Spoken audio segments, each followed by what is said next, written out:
So ngayon, pansinin po natin doon sa upper side po, sa kanang side po ninyo, merong dalawang numero po dyan na magkasunod. Wala na ho, sumuko na kayo. Nabulilyaso na po ang script ni Madriaga. Lalo na po dito sa manager's check ko, no? Na pinakuha ni Tatay Digong sa kanya dyan sa Eastwood daw, anak ng kamote. O heto, kagabi kasi, ay na-content din natin yung cheque. Pero iba po yung interpretasyon natin sa cheque. Ang nakikita natin, sabi ko nga, kung totoo po itong manager's check ni Madriaga, ay ang nagpundo kay Madriaga ay ang Marcos admin. At ang taong ito ay isang cheeky man ni Bangag. Pero ito, hindi po natin napansin. Ang detalye ng cheeky, yung dalawang cheeky po na yun, nakita po ninyo may bilog.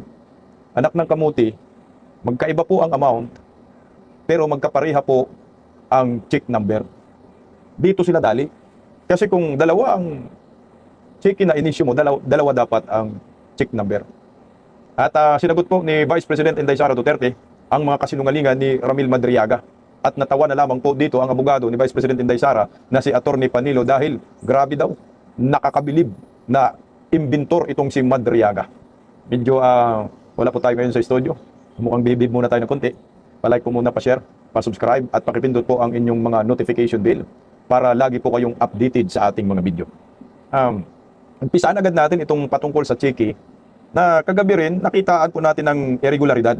Ang sabi ko nga kagabi, ang checking ito ay kung totoo man ay ang nag-issue ng cheque at ang nagbigay sa kanya ay ang Marcos admin, ang gobyernong Marcos.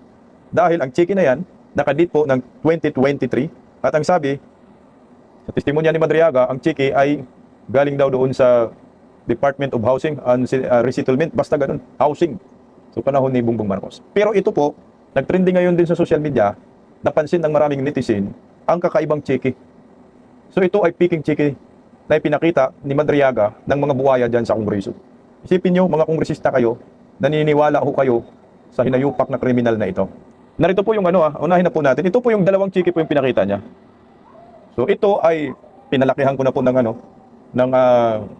full screen na po yan para makita po ninyo yung cheque na yan. Nakita po ninyo yan, dalawang cheque. So yung cheque na yan, parehong manager's check po no. Ang account number, ito yung maganda. Dapat ma-trace po ito ng Land Bank kung meron bang account number na MC, ito manager's check, account number 001-982-1040-13. Yan po yung check, account number ng manager's check na yan. Ayan ho. Land Bank of the Philippines. Anak ng kamuti oh. Tapos yung alaga nito ay 84,200,000. So ngayon pansinin po natin doon sa upper side po, sa kanang side po ninyo, merong dalawang numero po dyan na magkasunod. Yan po, yung check number, no? Pansinin po yun ninyo yung check number, dalawa po yan at sige magkapatong. So yung check number sa baba ay 00-407299. Ang halaga 84,200,000. Ngayon yung sa taas, tingnan nyo po rin yung check number, pareho rin po, 0004-07299.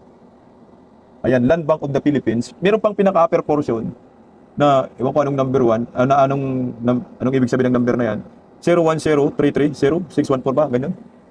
Pero ang napansin po natin, yung check number. Kasi pag nag-issue po kayo ng cheque, kung dalawa po ang cheque na in-issue mo, magkaibang amount, magkaiba ng check number din yan. Hindi ho po pwedeng pareho ang check number. At tingnan nyo po yung amount, kulay pula, ito ay printed. Gaya po ng sinabi ko po kagabi, tingnan nyo po yung mga cheque na yung amount ng manager's check, yung pagkaprinta, hindi ganyan. Para bang, parang, alam mo yung stamp na dry cell, yun ang guhit ng ng amount ng manager's check. At kakaiba po yung font na ginagamit. So maglabas po tayo ng isang cheque para magkaroon ng comparison. So doon pa lamang, nakikita na po natin, napikit po ang checking ito. Yan, yung dalawang numero, pareho sa dalawang cheque. Dapat magkaiba po ang check number ng dalawang cheque na yan. So ginago po tayo ng mga kongresista. Ni Ridon, ni Luestro. Yan ang malinaw na panluloko. So maglabas tayo ng cheque. Ito ay legit na na manager's check. So ang manager's check na ipapakita natin, kung makalat na rin po ito sa social media, ay manager's check na inisyu ni Yorme Isko. O tingnan nyo lang naman ho, ang layo-layo po ng cheque, ng Land Bank din po yan. Provincial Government of Catanduanes, yan po yung binigyan ng cheque. 1 million po yan, 1 million, tama. 1 million piso. 1 million pesos. Tingnan nyo po yung amount na lang na 1 million, 'di ba? Parang naka-dry sealed po siya. Pero may kulay itim din. Yung kanina kay Madriaga, kulay pula. Tingnan mo ito kay Isko, yung amount ng manager's check ay parang naka-dry sealed tapos kulay itim. Land bank din po. Ito naman yung kay Ramil Madriaga. Ay sorry. O 'di ba ang layo, no? Diyan pa lang nakikita mo na manluloko tong mga animal. So ngayon pinagawa nila sa recto, hindi pa nila inayos, hindi pa nila iniba yung dalawang check number. Ayan po Ang layo-layo po ng manager's check ni Madriaga sa manager's check ni Yorme Isko. Ito ay November 8, 2020. Yung check number naman ay manager check number ay 00099948. Ilang numero lang talagang meron doon na legit bukod sa 09948, apat lang. Pero ito naman kay Madriaga manager's check, hindi apat kundi 1, 2, 3, 4, 5, 6, 6 na numero. Ang manager's check kasi bibihira lang po yan ini-issue. So ito nagkaroon ng manager's check, mid and recto dalawa. At yung check numbers ay pareho. Again, dapat hindi yan magkapareho. So sinungaling ang animal, bistado na naman ang anak ng kagwang. Yan para patunayan natin na legit po yung pinakita natin manager's check. Yan po ay post ng Philippine Star, kinuha po natin. Manila Mayor Isko Moreno announced on Monday. Yan ay 2020 po. Para makita lang natin na legit yung manager's check na ipinakita natin na inisyu ni Isko sa Catanduanes. Ang Camarines Sur at Catanduanes pala, dalawa ho ito. No? So dalawang check number din po ito. At dito kay Ramil Madriaga na mikos-mikos na halatang gawa-gawa lamang.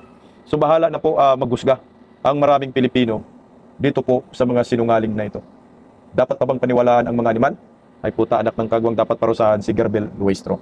Bago po natin basahin yung sagot ni Vice President Inday Sara Duterte, pakinggan po muna natin itong si Attorney Apanilo dahil natawa na lamang po dito kay Madriaga sa kasinungalingan niya diyan sa Committee on Justice. Ito pakinggan natin.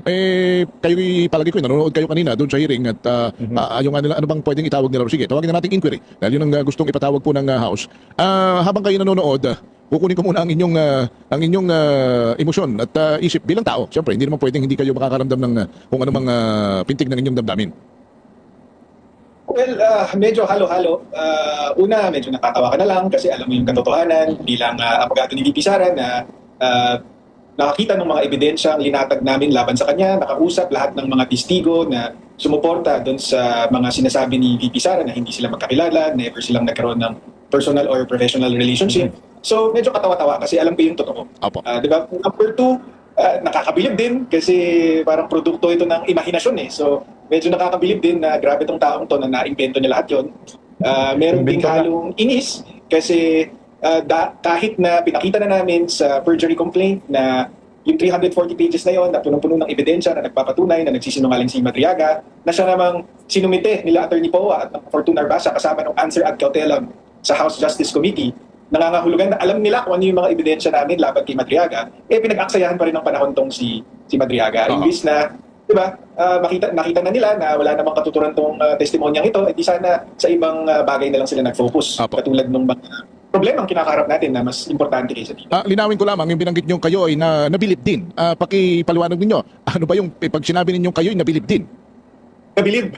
Nabilib kasi incredible yung storya, di ba? Parang sabi ko nga sa statement ko kanina umaga, kasi lalo na yung mga kwento niya about si dating Pangulong Duterte na meron daw term sharing agreement with BBM, na kesyo bababa daw si BBM ng 2025. At kung hindi mangyari yun, merong mga planong assassination or ouster. Di ba hindi talaga kapanipaniwala pero naisip niya pa yun.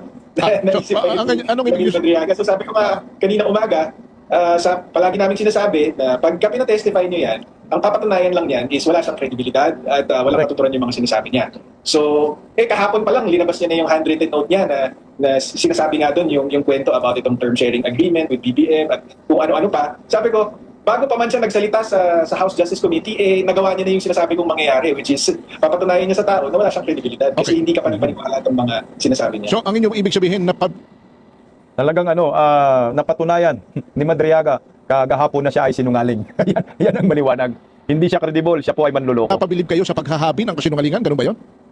Oo, kasi ibang klaseng linalang lang ang mga kayang magsinungaling ng ganun kagaling. Para sa akin, di ka pambihira yung talento na yan na mag-invento ka ng kwento na napakahaba, di ba? Tapos, Henry, kaninang umaga or kaninang hapon, habang nagte-testify si Ramil Madriaga, nauna na po namin nasabi, di ba, na nakakabilib naman, napaka-incredible na itong si Ramil Madriaga, lahat ng mga dating paratang ni Senator Antonio Trillanes. Siya pa lang nakakaalam ng lahat ng yon, di ba?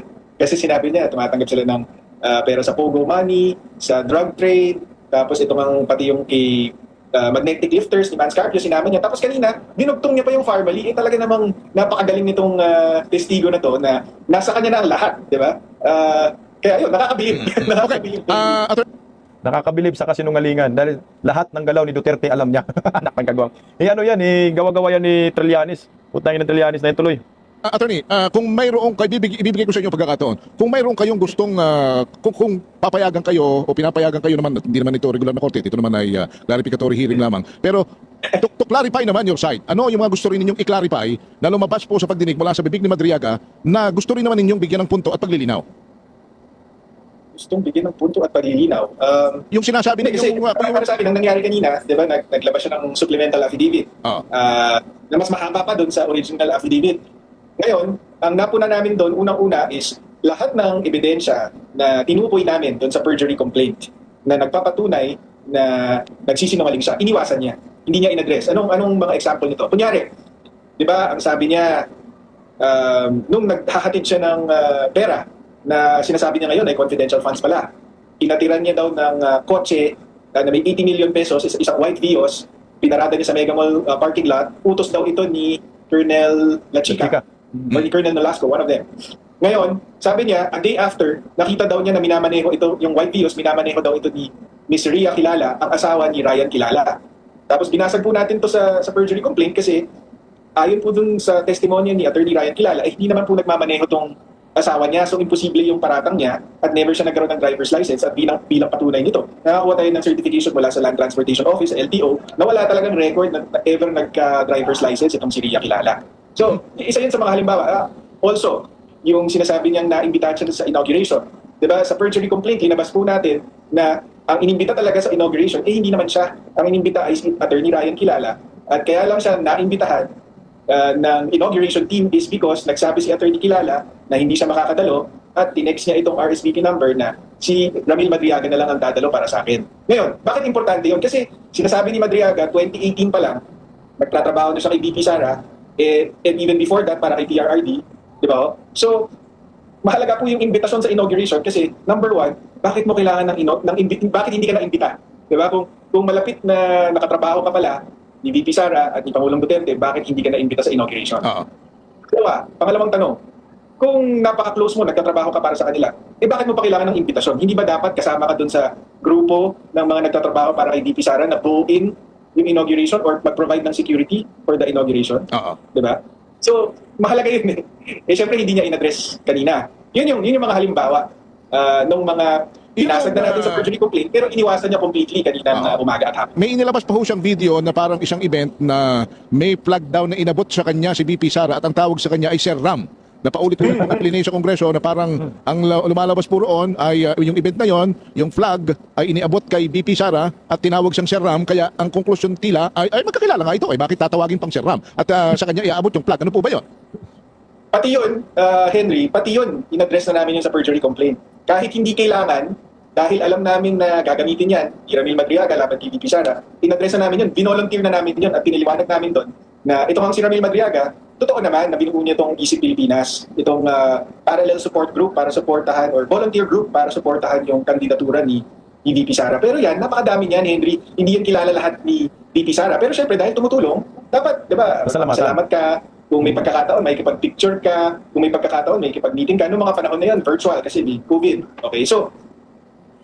Tsaka kayo nga, mga media, tinawag nyo si Ramil Madriaga na si Ram Hindi magkaibigan din kayo, magkakilala kayo. Tuloy, attorney. Anong nangyari dito sa flag na ito? Nasa perjury complaint ito, nasuportado din ng affidavit ni Attorney Ryan Kilala. Kung namatatandaan mo, Henry, bago pa magsimula yung election period or campaign period, nag-motorcycle caravan na si VP Sara all over the Philippines. Tapos, pumunta sila sa Matnog, Sorsogon.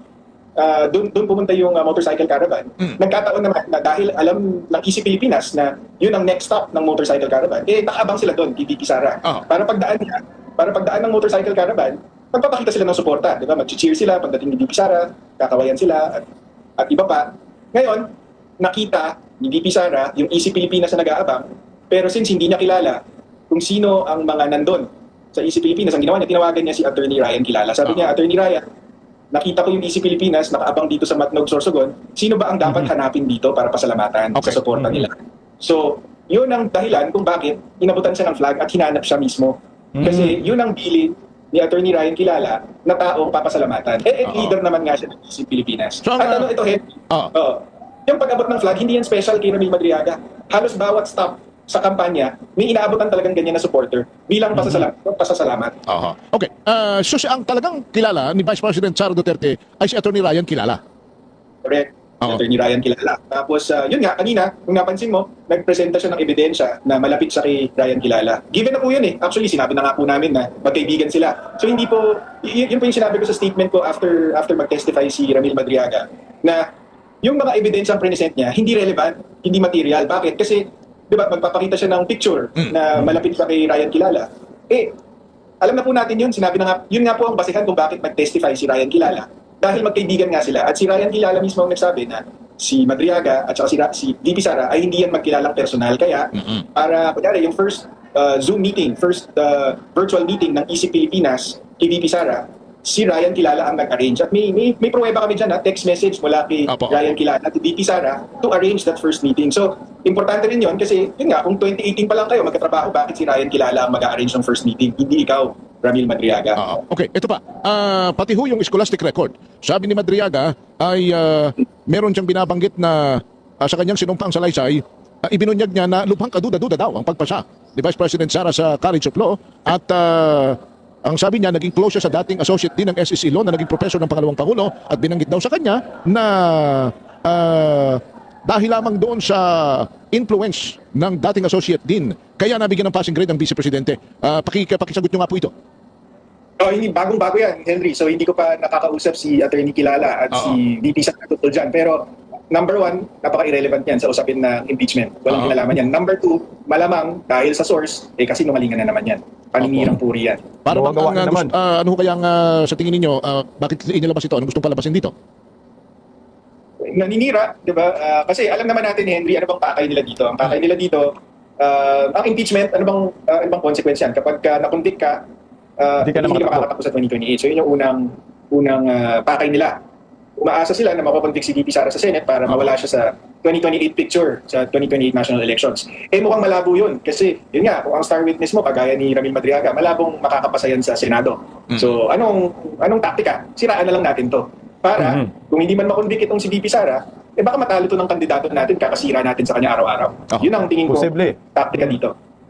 Posible rin po yung sinabi ni Attorney Panilo at yun rin po ang nakikita natin eh.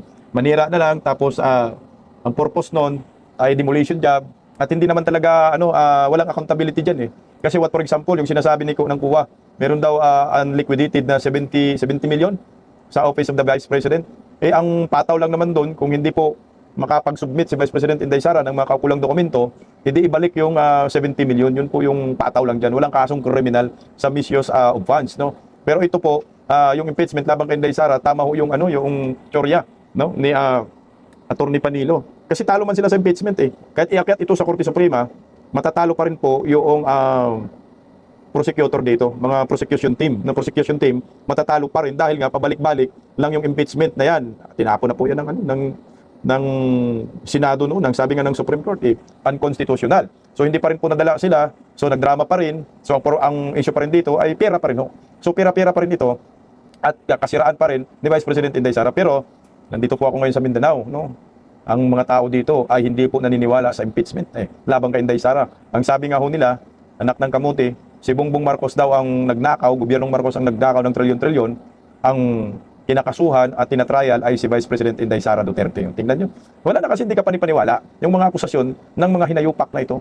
Ang tanging lamang ginagawa ng mga makabayan lag, sirain si Inday Sara, baka sakaling may maniwala pa na taong bayan. Meron siguro naniniwala yung mga supporters ni Bongbong Marcos. Pero again, itong cheque ni Madriaga, talagang piki ho ito. Yung amount, anak ng kagwang, kulay pula. Itim nga eh. Ito yung isa sa mga mali nila. Nagbumirang ang kanilang cheque. Yung checking ito ay hinayupak, gawa-gawa nila, mid in recto. Tingnan mo yung check number. Magkaiba, magkapareho yung check number. Ganun ho katindi ang kanilang panluloko. Ang nakakalungkot lamang dahil ang lugar, ang venue na kung saan ay nagsalita yung manluloko ay nasa House of Representatives na pinapasahuran po ito ng taong bayan. Ano kayo dyan? Kumukubra kayo ng sahod, tax ng bayan? Para saan? Para manloko at mambudol ng kapwa Pilipino. Tuloy natin, attorney, bago si Inday Sara. Yung biglang paglutang nitong si Madriaga, marami nagtatanong, bakit biglang lumutang ito? Sinong nasa likod nito?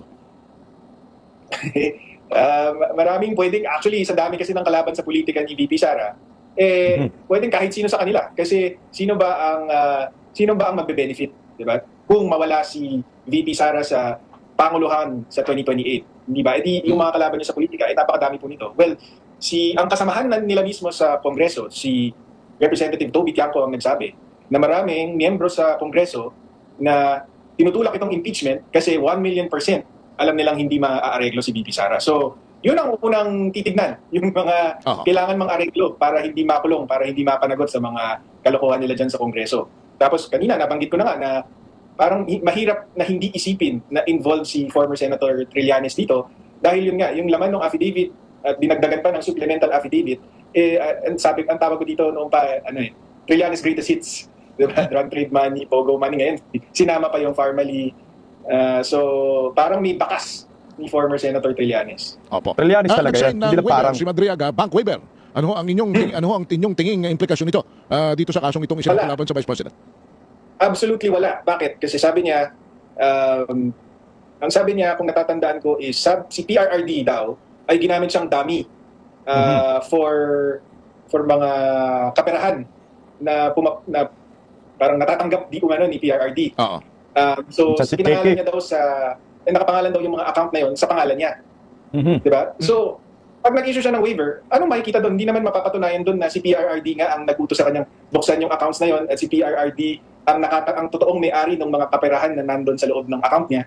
Diba? Ang makikita lang doon is, one, nasa pangalan niya yung account, at number two, may laman yung account. So, walang mapapatunayan yun eh. Ano lang yan, parang it's taktika ulit. Diba? Kasi siguro sasabihin nila, hihiritan nila si VP Sara na, kita mo si Madriaga, pipirma ng waiver. Ikaw, at saka si Pangulong Duterte, matagal na namin kayong sina-challenge, mag-sign ng waiver, di ka makasign. Pero, yun nga si Madriaga, wala namang mapapatunayan yung pag-waiver niya eh. Di ba nga, nung na-arresto siya for kidnapping for ransom, baka ang ibig sabihin na may pera sa loob, yan yung ransom na pinimakita niya doon sa mga biktima niya. Diba? Hindi natin alam eh. Hindi natin masasabi, base doon sa waiver, na totoo yung sinasabi ni Madriaga. Meron pa nga ho siyang sinabi kanina na siya daw inutusan ng dating Pangulong bumili ng motorsiklo. 2 motorsiklo yung kanyang binili. Para kay Inday. Pero sa kanyang anak niya ipinangalan at saka sa kanya nakapangalan yung isa. Pero yun daw ho ay ipinabibigay ng dating Pangulo sa kanyang anak na si Vice President Sara. Pero sa kanya na daw ho niya ipinangalan. Ano po ito? Yun nga po yun nga po ang problema dito kay Ginoong Madriaga. Yung mga immaterial at irrelevant na mga aligasyon niya, or pati yung mga immaterial at irrelevant allegations niya, nagbigay siya ng pruweba, ng mga picture at kung ano-ano pa. Pero doon sa mga mahalagang parte ng testimonya niya na inabutan siya ng pera, pinag-deliveran siya ng pera, binigyan siya ng instructions, lahat yun unverifiable. So hindi niya mapapatunayan gamit ang ebidensya, laway lang ang puhunan niya. So katulad nitong mga motor na to, o kahit na mapakita mo pa yung ORCR, siya na mismo nagsabi, nakapangalan sa anak niya. So anong pinapatunayan nun? Ang pinapatunayan lang nun is yung motor nakapangalan sa anak niya. So most likely, sa anak niya yun, hindi kay VP Sara, hindi po ba? Uh-huh. So yun ang problema sa kanya eh. Parang, ang dami niyang sinabi, pero yung mga pinaka-daming allegations, cash deliveries, instructions, hindi natin mabe-verify. Laway lang ang puhunan ni Madriaga, kaya ang babalik sa kanya, 1 gram din na laway. Tuloy natin, bago si Vice President Inday Sara. May isa pa ho, Attorney Paolo, yung picture, yung paintings na umano yung Yan, regalo issue niya kay ngayon. Vice President Trending na Sara yan eh. na gawa daw ng kanyang scholar na taga Laguna. Bigla hong lumutang yung may-ari ng yung painting na siya mismo ang gumawa at siya pala ho ang nagregalo personal kay Vice President noong 2021. Tama ho ba? Totoo, nakita ko yun. At may mga nag-reach out na po sa akin tungkol doon. At hindi ko kumpirma po natin yan sa lalong madaling panahon. Pero yun nga po, bagong-bago po yung aligasyon na yan. Pero wala pang 1 oras, biglang lumutang na agad yung tunay na may-ari or tunay na nagbigay kay VP Sara. So pinapatunayan lang talaga nito, Henry, na wala talagang credibility tong mamang ito. Pero under oath ito hindi to kwentuhan lang sa kalye, hindi lang to kwentuhan sa barbershop, 'di ba? Under oath ito. So actually, perjury na naman yung ginawa niya ngayong umaga, ngayong araw. Oh, right. Kasi nga, mantakin mo, may-ari ng Gaisano at may-ari ng City Hardware, schooler pala ni Madriaga daw. Diyan sa Laguna. Tuloy lang natin. Ito. Basahin lang po natin yung sagot naman ni Vice President Inday Sara tungkol sa kasinungalingan ni Madriaga, anak ng kagwang. O narito po, panoorin po natin, basahin po natin. Simple lang mensahe ni Inday Sara. Ang sabi dyan ni Vice President Inday Sara Duterte, ito po ay tugon ng Vice Presidente sa kasinungalingan ni Madriaga. Sabi po dyan ni Inday Sara, Madriaga and his cohorts in the House of Representatives do not come close to my capacity to achieve results with very little effort because they cannot even weave a believable lie, much less follow the rule of law. Mga kababayan, this mini trial in the Committee on Justice is true to form for some of its members. Abuse and corruption appear to be the only things they are capable of.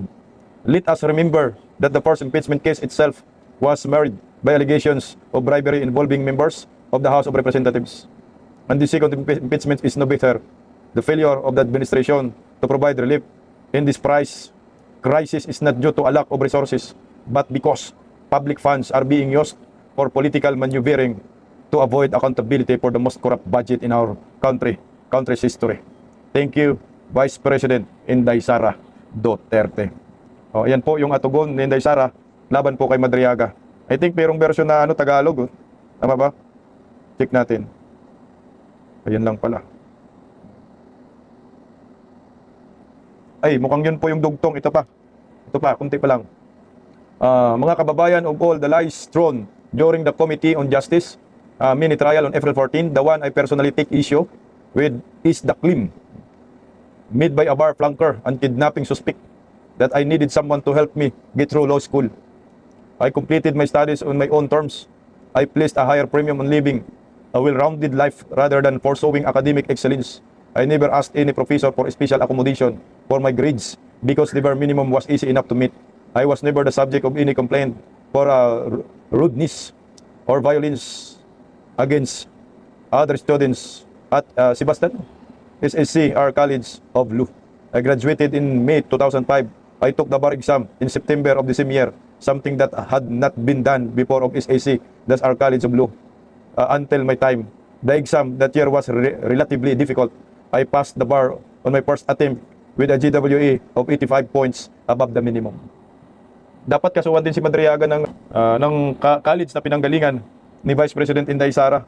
Kasi parang sinabi nila, bayaran yung mga bayaran yung mga, ang tawag dyan, mga profesor sa naturang eskwelahan. Sa San Sebastian pala, San Bida. San Sebastian. Ayan. Dapat ang San Sebastian ay kasuhan din si Madriaga ng limpak-limpak na perjury. At dapat din ito talaga mahukumpita itong animal na mga kawatan. Ayan po yung sagot ni Vice President Inday Sara Duterte. Matalino si Inday. Isang exam lang, pasado na agad sa bar exam. Si Madriaga, putang ina ang layo. Pero pinapakita